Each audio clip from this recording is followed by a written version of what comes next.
is Sandhya. Welcome back to my channel Chinnu's world. ఈరోజు Sunday కదా, ఏమైనా స్పెషల్ అయితే ఉండాలి కదా, అందుకని చెప్పేసి మా ఆయన చేపలు అయితే తీసుకొచ్చారు. ఇవైతే జల్ల చేపలు అనమాట. చాలా టేస్టీ ఉంటుంది ఈ కర్రీ. బొమ్మ చేపల తర్వాత ఈ ఏదన్నా కర్రీ టేస్టీగా ఉంటుంది చేపలలో అంటే ఇది ఈ జల్ల చేపల కర్రీనే. చాలా టైం పట్టింది. అక్కడ కడిగి అయితే ఇచ్చారు, నేను మళ్ళీ కడిగేసరికి కొంచెం టైం పట్టింది. వీటికి ముళ్ళులు ఉంటాయి, చాలా జాగ్రత్తగా కడుక్కునేటప్పుడు.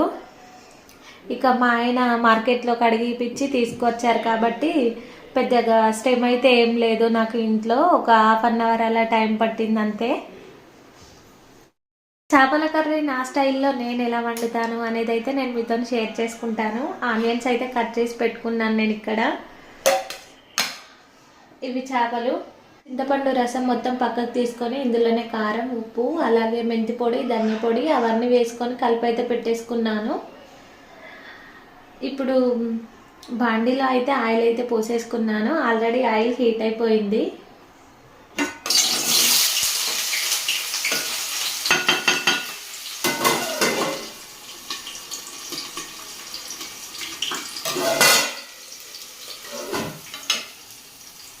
ఆనియన్స్ అయితే మంచిగా వేగిపోయాయి కదా, నేనైతే పసుపు అయితే యాడ్ చేసుకున్నాను.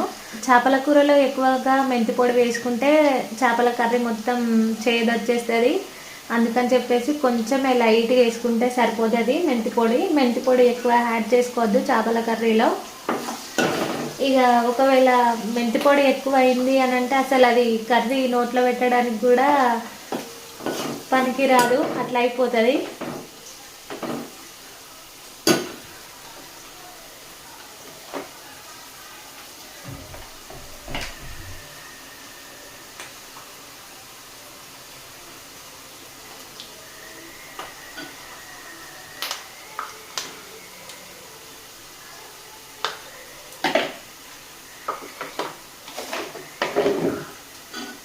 ఇలాంటి నీచు కూరలలో చికెన్, మటన్, చేపల కూర ఇలాంటి వాటిలలో కొంచెం ఎక్కువగానే వేసుకోవాలి అల్లం వెల్లుల్లి పేస్ట్, కొంచెం నీచు రాకుండా ఉంటుంది.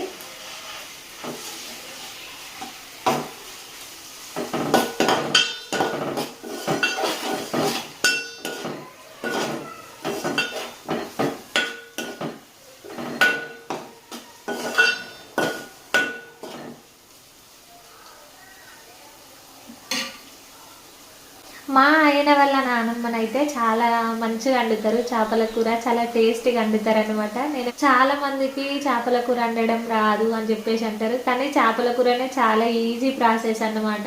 ఆనియన్స్ అయితే ఇలా మంచిగా బ్రౌన్ కలర్ వచ్చేదాకా వేయించుకోవాలి. ఇలా వేయించుకోవడం అయిపోయిన తర్వాత నేనైతే చింతపండు రసాన్ని అయితే యాడ్ చేస్తున్నాను. ఇందులోనే కారం, ఉప్పు, అలాగే ధనియా పౌడర్, అలాగే కొంచెం అంత మెంతి పౌడర్ కూడా యాడ్ చేశాను. మేము మా టేస్ట్కి తగ్గట్టు నేనైతే ఇందులో వేసుకొని చింతపండు రసంలో వేసుకొని కలిపి అయితే పెట్టేసుకున్నాను. ఎవరి టేస్ట్కు తగ్గట్టు వాళ్ళు వేసుకుంటే సరిపోతుంది.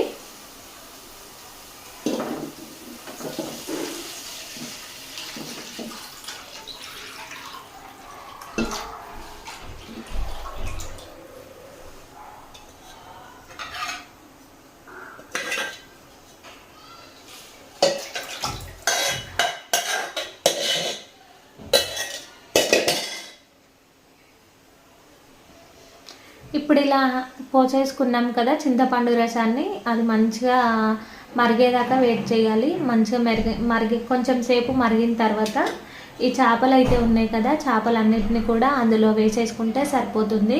చిన్నగా ఉన్నప్పుడు అయితే మా నాన్న చేపలు పట్టుకొచ్చేవారు. మా నాన్న ఇక నన్ను చేపలు అమ్ముకరమ్మని ఊళ్ళోకి పంపించేది నన్ను. ఇక నేను వెళ్ళి చేపలు అమ్మి ఇంటికైతే వచ్చేసాను. చేపలు ఎవరైతే కొనుక్కుంటారో వాళ్ళైతే చేపలు కూడా కడిగిచ్చిపో బుజ్జి అని చెప్పేసి అనేవాళ్ళు. ఇక ఏం చేస్తాం, ఖచ్చితంగా కడిగి ఇచ్చి రావాల్సిందే. అయితే నేను చెప్పేది ఏంటంటే, మనం చేసుకునే పని మనం అస్సలు సిగ్గుపడద్దు. అది మన వృత్తే కాబట్టి మనం చేసుకునే పని ఏదైనా సరే సిగ్గుపడద్దు అనేది నా ఒపీనియన్. ఇక్కడ చేపలు చూస్తున్నారు కదా, అన్ని శనకైతే వచ్చేసినాయి చేపలు. ఇది ఏమంటారు, మీరేమంటారో నాకు తెలియదు, కానీ మేమైతే శన అని చెప్పేసి అంటాం. ఈ శనను కూడా మంచి ఆయిల్లో ఫ్రై చేసుకుంటే చాలా బాగుంటుంది. శన కూడా నేను వీలైతే ఎప్పుడైనా మీకు వీడియో చేసి పెడతాను. అయితే నేను ఇప్పుడు ఈ విషయం ఎందుకు చెప్పాను అని అంటే, చాలామంది తమ వృత్తి పనులు తాను చేసుకోవడానికే చాలా ఇబ్బంది పడుతూ ఉంటారు. నేను కూడా చిన్న ఉన్నప్పుడు చేపలు అమ్మడానికి వెళ్తే కడిగి ఇచ్చేదాన్ని అని చెప్పాను కదా. మా ఫ్రెండ్స్ అయితే అనేవాళ్ళు, నాకు తెలిసిన వాళ్ళు, నీకు చేపలు కూడా కడగచ్చా, నేను చేపలు కూడా కడిగిస్తావా అని చెప్పేసి అంటుండేవాళ్ళు. మా ఫ్రెండ్సే అట్లా అంటుండేవాళ్ళు అన్నమాట. నాకు అనిపించేది, వీళ్ళు ఇలా అంటున్నారేంటి, మన వృత్తే కదా, మనం చేసుకునే పనే కదా అని చెప్పేసి నేను అనుకునేదాన్ని. నేను చెప్పేది ఏంటంటే, ఎప్పుడైనా సరే మనం సిగ్గుపడొద్దు. మన వృత్తి పని మనం చేసుకోవడానికి ఎప్పుడైనా సిగ్గు అనేది అయితే ఉండద్దు అనేది నా ఒపీనియన్. చూడండి, ఇక్కడ చేపల పులుసు అయితే మరిగిపోతుంది కదా. కొంచెం సేపు ఆగి ఈ చేపలు అయితే అందులో వేసేసుకుందాం. చికెన్ కాదురా, చేపలు.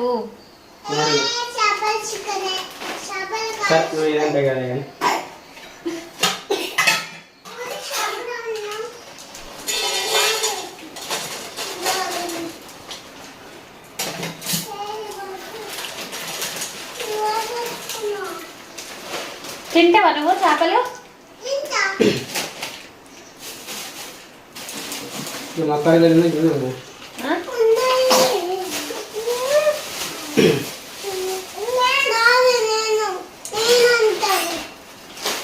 చేపలు అయితే వేసేసాను కదా. ఇప్పుడైతే ఏం వేయాల్సిన అవసరం అయితే ఉండదు.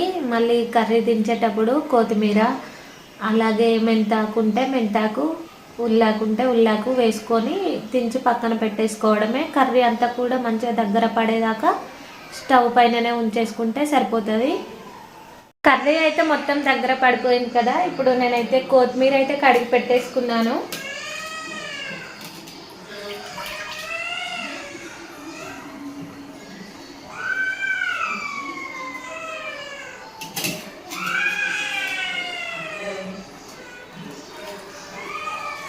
కొత్తిమీర వేసుకోవడం అయిపోయిన తర్వాత ఒక 5 minutes అలా ఆగి స్టవ్ ఆఫ్ చేసుకుంటే సరిపోతుంది.